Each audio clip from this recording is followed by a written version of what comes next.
Thank you. Now I have the high honor and privilege of introducing our honorary degree recipient and keynote speaker. Governor Kathy Hochul is the 57th and first female governor of New York State.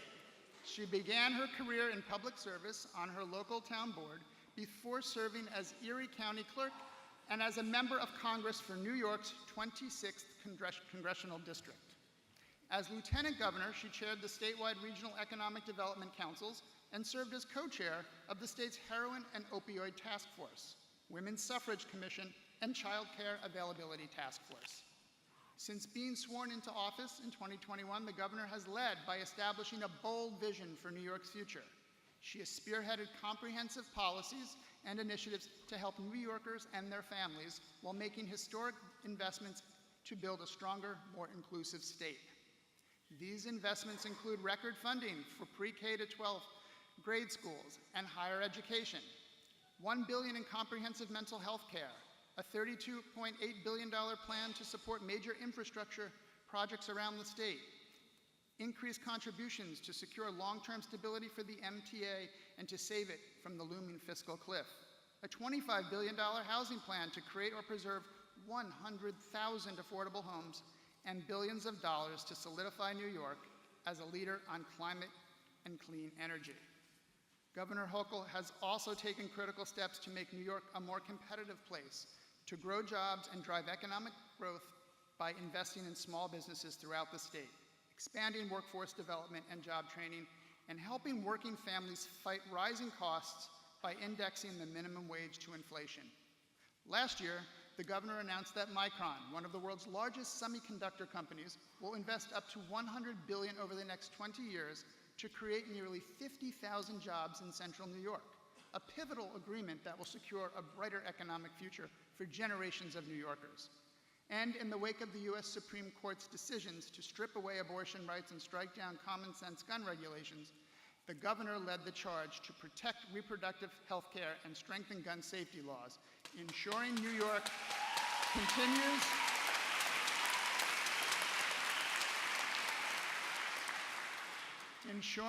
continues to stand as a beacon of hope and freedom for the rest of the nation.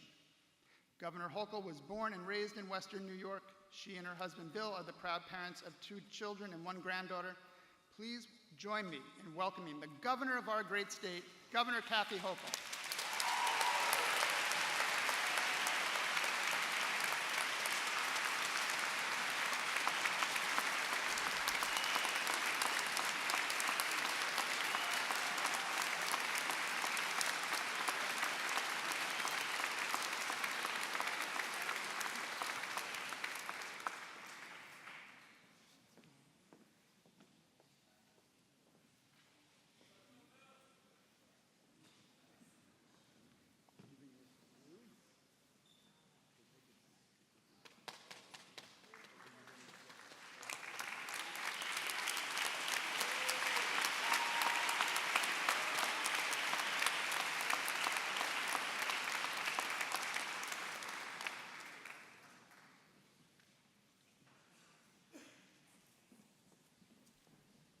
I'll accept a degree as long as I don't have to take the bar exam again. Get that out there. Dean Crowell, thank you for the honor of joining this enthusiastic crowd. I've been listening to you from behind the stage. I think they can hear you all over New York City because you're so excited today. And thank you for your extraordinary leadership, Dean, during, as you mentioned, rather unprecedented times, and to have the support of a strong board led by Arthur Abbey and all the members of the trustees, the incredible faculty. I also had a chance to listen to Nelson Melgar Martinez's remarks and his love for his family and his story. So I'm really honored to be here. And I know you already got an opportunity to thank those who've been on this journey with all of you, your parents, your grandparents, your siblings, your partners, your spouses, sometimes your kids, brothers and sisters who had to endure you for many years. Let's just give them a heartfelt round of applause once again, because they have been on this journey with you from the beginning.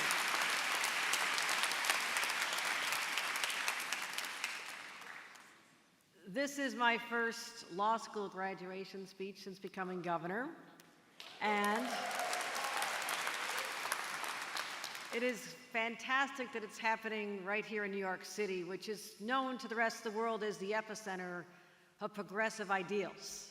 This is the place, and this is the state. You can give that a round of applause. I'm proud of it.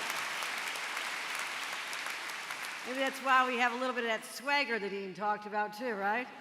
No other state can say that they're the birthplace of the women's rights movement, right?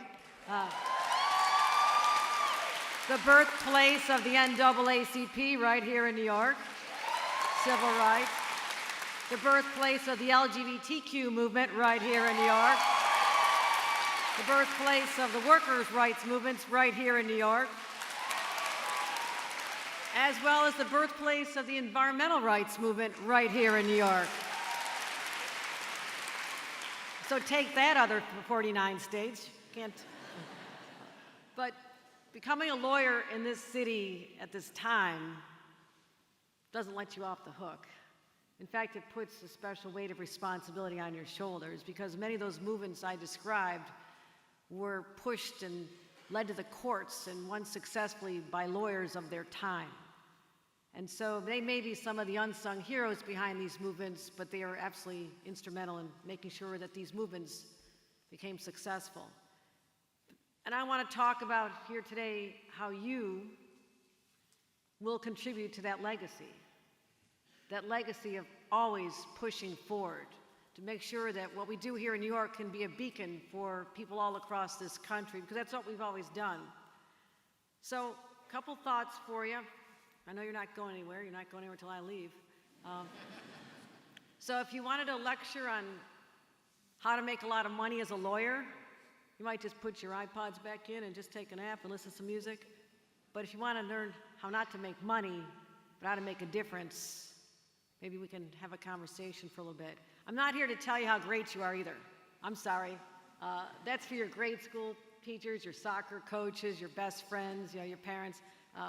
My job is to tell you how to be greater and to push yourselves to be greater. And that's what we're going to start talking about here today. I want you to view your own life in the context of very lofty aspirations. In fact, think about the purpose of your very existence here.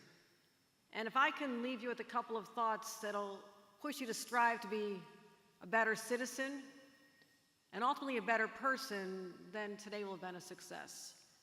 And I'm going to tell you, the path you chose is not the easy one. It is absolutely not. You think about all the hours you spent studying in high school and college and thinking about someday I might be able to achieve this. It was always elusive. You knew it was going to be a long journey, but I have to tell you that the hard part also is beginning. Because as a lawyer, you are conferred with additional responsibilities more than others in society. And why is that? Because you will take an oath of office to uphold the Constitution of the United States of America. Most citizens do not do that in their jobs. That is something you will do. And what that says is you're no longer a bystander to democracy. You are sworn to uphold and protect it. And that is something that is worthy. It is not for everyone. And I would say, it doesn't say you can't challenge our institutions. It's all right. But do it in a lawful way. We've heard some descriptions of how that didn't happen from your dean and talking about what happened on January 6th. But most people will never view you the same again either. I'm not just talking about your really proud family members, but society looks at you differently because they know you have a special skill, a special talent. And what I'm doing today is calling upon you to use the power of that prestige, your own intellect, the power of having a degree from New York law. Use all of them as swords of justice to find your path to really make that difference. So whether you're practicing in a big law firm or in the DA's office, in the public defender's office, or a small firm, an advocacy group, and also doing pro bono work. Let me put the emphasis on pro bono work because there's a lot of people who need your help. Whether you're doing any of that, I view you as people who give hope to people who don't have hope. When they walk into your office, sometimes they're coming in great despair. Think about someone who's been the victim of domestic violence. My mother was an advocate to help protect victims of domestic violence way back in the 70s, when the laws were not there to help the women who were often abused. She was an advocate. She became a champion. She didn't even have her college degree yet, but she believed in a cause so deeply, she became an advocate. And we started a home for victims of domestic violence when my mother turned 70, because that's what she wanted for her birthday.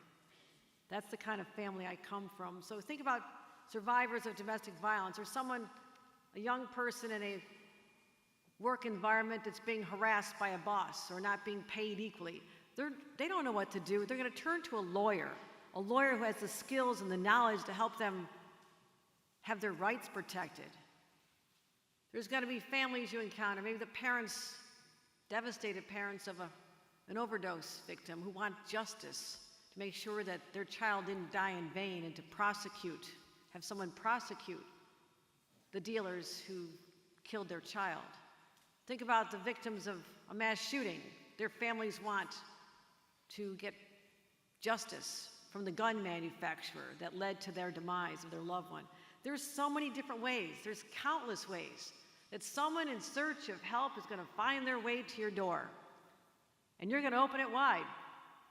You're going to open it wide because you're going to realize that that is your opportunity to make a real difference. Because when you do that, first of all, it makes you a better person, but it makes society better and makes society stronger. I think back, this was a few years ago, there was a Muslim ban instituted by Donald Trump. I remember the images on television of tons and tons of attorneys getting on buses, taking the subway, taking Uber out to the airport to say, no, that is not who we are. We will protect your legal status. It was a shining time in our democracy. And I think today, of the thousands of people who've made a life-threatening journey, all the way up some places from South America, Central America, West Africa, they found their ways to the streets of New York City. And who are they turning to? They're turning to lawyers.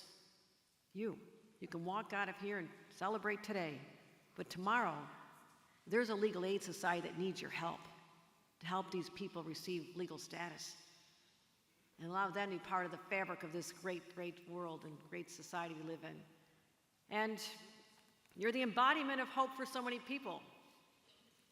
There'll be countless ways you can help. And at minimum, as I said, you have to protect democracy. I'm not just talking about your obligation to vote, because you all better be voting. This is my mom voice, okay? You all better be voting. But also when there's threats to democracy, people who try to change laws, who try to strip away voting rights to make it inaccessible to others, you also now have the power with this degree to go to state houses and to courtrooms and try to really make a difference and say, no, no, no, people fought too long and hard for these rights. You will not take them away from us. So I will say, you have a role to play in protecting democracy. So there's many ways that you can be protecting the voiceless, people without power, protecting our democracy, saving our democracy. But with this, as I mentioned, people are going to treat you differently now with this special status. But I'm also going to warn you, as much as you may be elevated in the eyes of society for attaining this degree, don't ever lose your sense of humility. You are not better than anybody else. None of us are. But when you lean into humility and keep your sense of empathy strong, you won't change as a core. Your core values as a person will stay the same. Simple acts of kindness, it makes so much of a difference when someone in your position, you're a lawyer in a big law firm, and you take the time to talk to the people cleaning out the trash cans late at night, or the person operating the elevator, or the person on the street corner, or the person driving your bus. Show people that you don't think you're better than them. Let's get back to that basic sense of decency toward each other.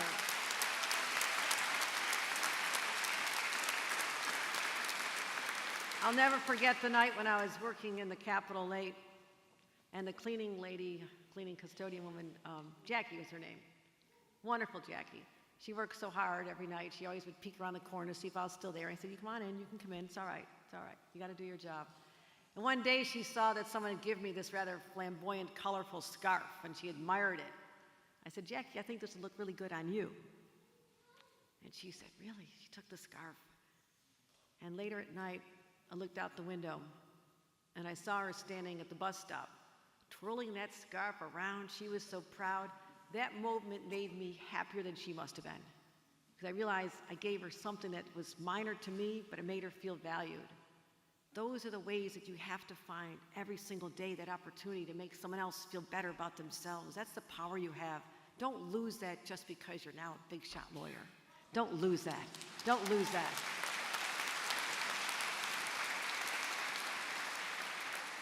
And as I mentioned, there's so many different ways to make a difference. Some of you will litigate. Some of you will advocate. Some of you will legislate. Some of you will agitate. I did it all. I agitated everybody. You should have seen me in my early days.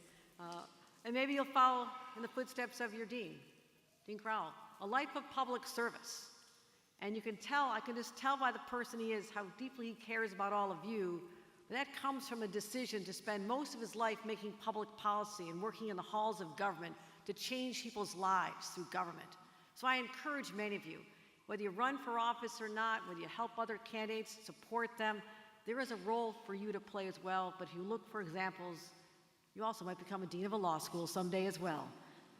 You can also follow U.S. Supreme Court Justice John Marshall Harlan and become a judge, one of your alumni that you can look up to. Charles Phillips, the former CEO of Oracle, you can go into business, create thousands of jobs, and people have the dignity of a good paycheck.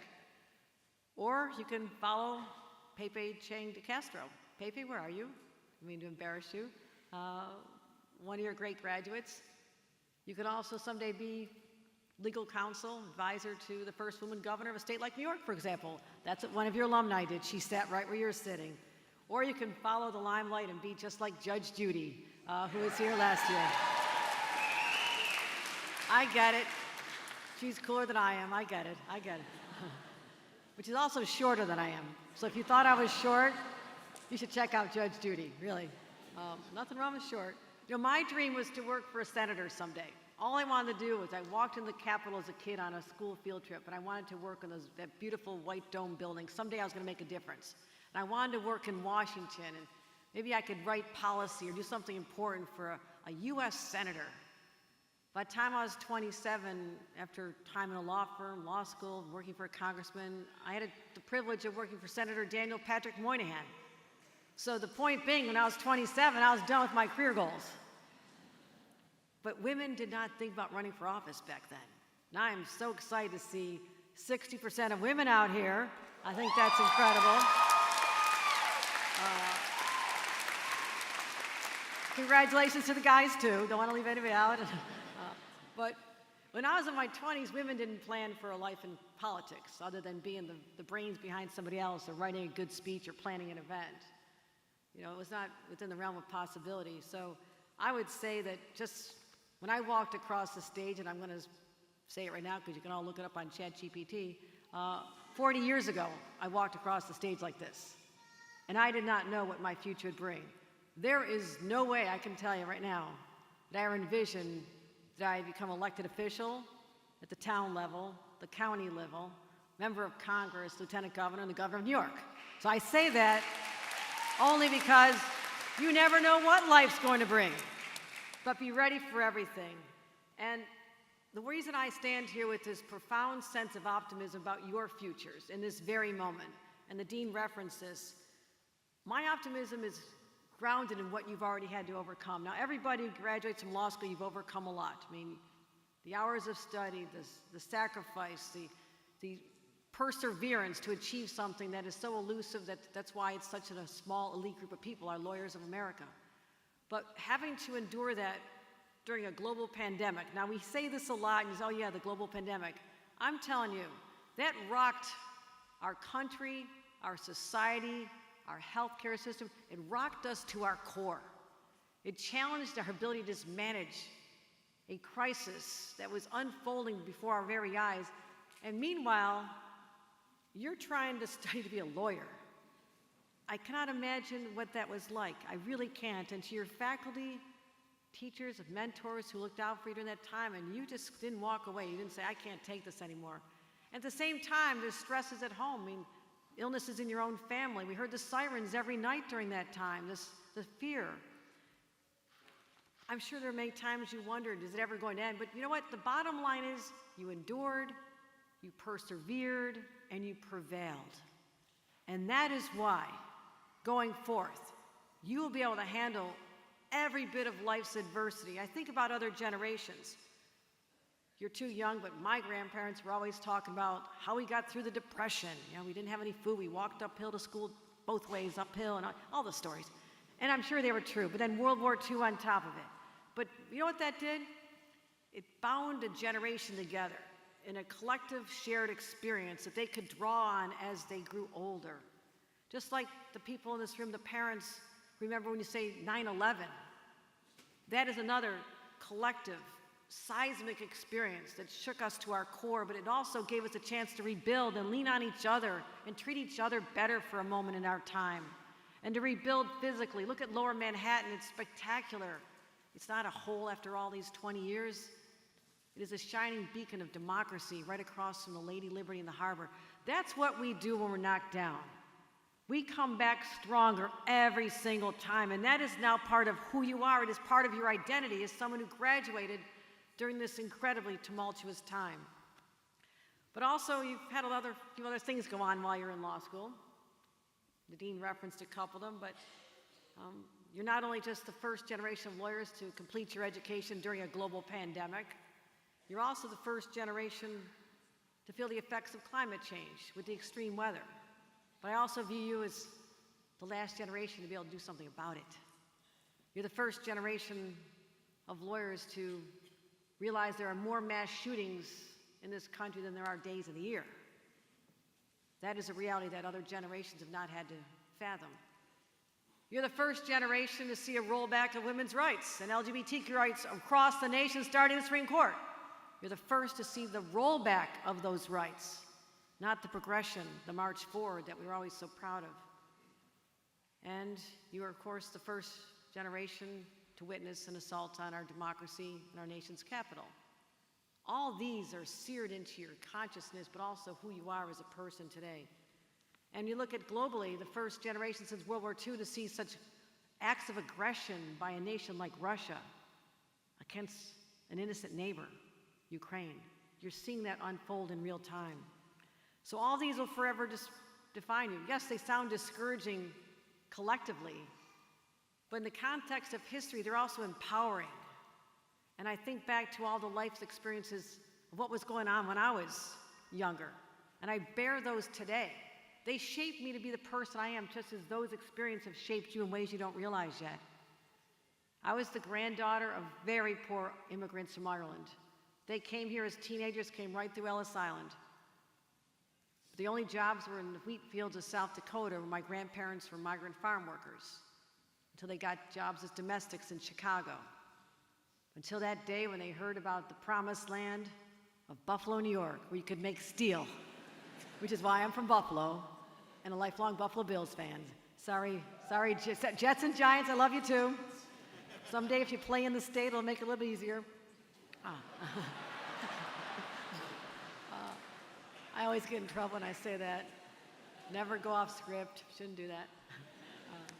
But that's where my family started. My family was lifted out of poverty.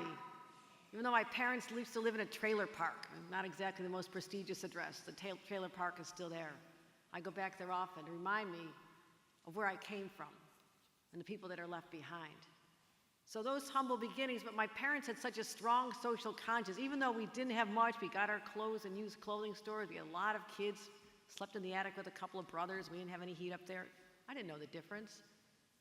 But my parents had us bring in the children of the migrants, farm workers from the neighboring town. We brought in children with disabilities from the local institution, they were called. They brought in people who were poor and hungry because they always knew we had more. We had so many extra kids in our house, I didn't know which ones were my siblings or not after a while. But it reminded me of no matter what you have, there's someone who has less. And that's a lesson I use as governor today of how I can use that experience to know that my job is to help people who don't have what I had. So that influence on my life made a huge difference, but also only a few back here old enough to remember all this. What was going on in the world as I described all the turmoil in your world today, our world today? Back then, the country was divided. Divided over the Vietnam War, number one. I had 4 uncles serving, and yet I was out there marching with my parents to protest the war because we wanted to bring them home. It was a time of civil rights unrest. It was a time when we watched people that I knew from seeing them on television. Our own Senator Bobby Kennedy, running for president, assassinated. Dr. Martin Luther King, assassinated, a civil rights leader that my parents talked about at the dinner table. Think about Watergate, a president resigning in disgrace. I was such a nerdy kid, I watched every minute of the Watergate hearings. But it was also a watershed time for women's rights and LGBTQ rights and other rights. So while all this change is happening today and it happened back then, it is molding you into a person with a social conscience. Because you can't witness what's happening in the world today and put your head and look in a different direction. You cannot do that. Please don't do that. And so all that made me become a lifelong activist and an agitator, but also gave me great empathy and a sense of understanding. And I am a fearless risk taker. I ran for seats in Congress. I won that seat in Congress 12 years ago yesterday. Everybody said you'll never win as a Democrat in the most Republican district in the state of New York, and I said, yes, I can. So I've never given up. I've always taken on the tough fights, as I want you to do. So I will wrap up with this. The other day I did find my law school graduation picture. It's getting kind of old. Looked at the pictures of everyone in it, all my siblings. There's so many, they're smiling. And the only one who's not with us today was my mom. We lost her to ALS right before I became lieutenant governor. But the lasting impact of my mother, seared in my heart, was the message that we had on our refrigerator growing up, those little stickers. It said, go into the world and do well, but more importantly, go into the world and do good. We put that message on the headstone where my mother's buried because when the grandkids visit Grandma, she wanted that to be part of her story. She's one of the reasons I dedicated my life to public service. She had nothing, abusive home growing up, single parent, mom, her parents, her mom.